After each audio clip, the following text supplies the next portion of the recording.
Good after morning, folks. Mike Wells, your World Explorer. Today is August the 15th, 2022, and right now we're going to take a look at what remains of our Yardlong bean vines.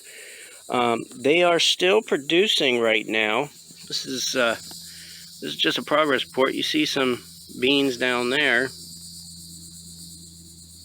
They're actually the yellowing has literally halted and ceased, which is interesting in my opinion. But that didn't happen until after I picked most of the existing beans. Now I harvested them, I let them come to full maturity like this. See, I harvested all of them for the seeds, because that's what I need more of.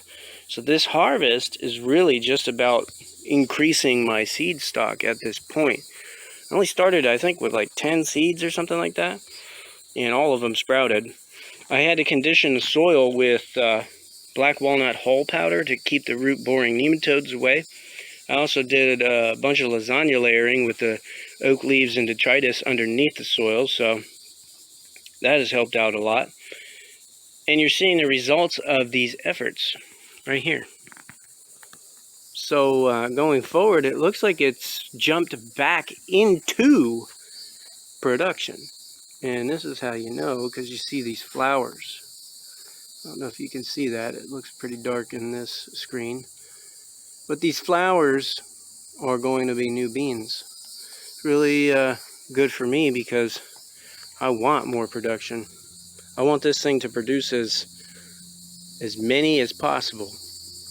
Many beans as possible. Folks, thanks for watching. Don't forget to like and subscribe, as that helps the channel grow.